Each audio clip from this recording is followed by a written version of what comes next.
Nu ir pereinam link marketingo pačio. Tai vat man įdomu, kiek svarbus yra produktas ir kiek marketingas e-komercijoje. Sunku būtų procentus ar kažkokius skaičius uždėti, bet abu yra labai labai labai svarbus. Visgi produktas yra turbūt svarbiausia dalis, nes jeigu produktas niekam neaktualus, jisai nėra reikalingas ir va čia to užrašų knygutės puikus pavyzdys. Nu, jisai yra pakankamai pigus, jisai yra daugam reikalingas, bet jis pigus yra daiktas, tu neparduosi jo brangiai, neparduosi, nežinau, kiek užrašų knygutė kainuoja, bet turbūt iki 10, gerokai iki 10 eurų, tai tu niekaip nepadarytum biznio su juo e-komercijoje. Šiau iškart matau svorį jo, viskas siuntimas, niekaip. Tai labai yra svarbu produktas, tai toks produktas privalo būti geras, pakankamai geras, o tada jau reikia gero marketingo. Bet jeigu produktas nebus geras marketingas nepadės, neištrauks. Tai gali vieną, kitą, trečią pardavimą padaryti, bet neištrauks ir nepadarys to didelio kažkokios sėkmės istorijos. O galima uždirbti su prastu produktu, bet geru marketingu, va čia pasipriešinus. Ar labai didelis spendas bus ir... Kas yra prastas produktas? Užrašų knygutė? Ne, negalima. Galima uždirbti su nedabaigtų kokių, neišvystytų produktų, bet turim apsibrėžti, kas yra produkto gerumas. Nes man produkto gerumas, kai žmonės jo nori.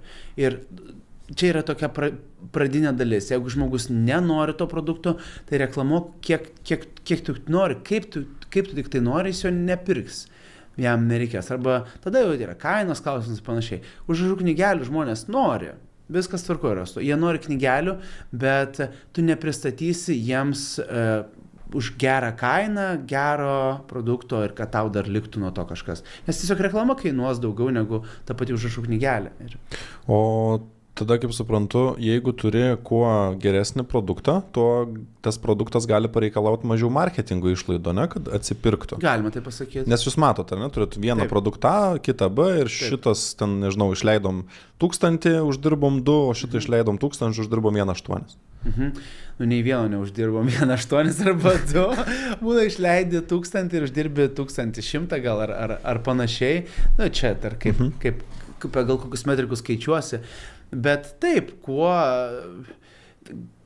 šiaip šita išvestinė formulė yra teisinga, aš pats niekada nesu taip pagalvojęs, bet jinai yra teisinga. Mes galbūt taip žiūrėtume, kad kuo produktas geresnis, tuo daugiau mes jo galim parduoti, tuo daugiau jį galim skeilinti. Ne 100 per dieną, gal galim 500, o gal 1000 ar 3 galbūt 1000 į dieną pardavimų padaryti. Ir tai jau čia dideli skaičiai gaunas. Tai jeigu 3000 į dieną kažko parduodam, tai jau yra daug. Aš irgi išvadas darau šone, užsirašinėjau vienu momentu, kuo brangesnis produktas ir kuo lengvesnis daiktas. Brangesnis nebūtinai. Nes suvedžiau, kad jeigu kaina yra didelė, o produktas pats labai lengvas, turbūt čia yra ta vertikalė, kuri labai... Taip yra tikrai gera pradžia. Ar čia yra viskas? Tikrai ne viskas, bet yra gera pradžia. Tai vėlgi pardavinėti ir čia iš patirčių, iš kitų verslų ir ką esame matę. Tai to viso direct to consumer boomo, kur buvo čiužinius pardavinėjo Amerikoje ir visam pasaulyje. Casper tokie buvo toks didžiulis brandas. Jie ten net listingavosi akcijų biržai. Aš nežinau, ar jie vis dar gyvi yra. Manau, gal negyvi, delistingavosi, gal bankrutavo, dabar nepasakysiu tiksliai. Bet yra žiauriai didelis daiktas. Jisai, aišku, gali daug už jį paimti, bet jo logistika bus labai brangi. Tu ten nežinau, pusę Amazono trako užims. Ne pusę, bet užims nemažai vietos.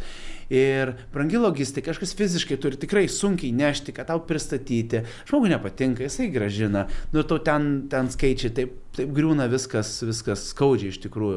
O kai lengvas daiktas, kai lengva pristatyti, nedaug kainuoja pristatyti, lengva ir gražinti, nes už grąžinimus irgi turim mokėti. Tai labai svarbu ta dalis, kad galim pigiau pristatyti, pigiau grąžinimo turėti ir panašiai. Bet e-komercijoje daug turi prisimti realiai tų rizikų, grąžinimas, siuntimas, tu visus pinigus turi siūlyti grąžinti, nes kitaip nekonkurencingas būsi. Tai čia visą tą skaičiuojam, tai daug parduodam, daug ir grąžinam. Žmonių irgi kažkokia statistika nuo 19 metų 2 kartus paaugo grąžinimai procentaliai.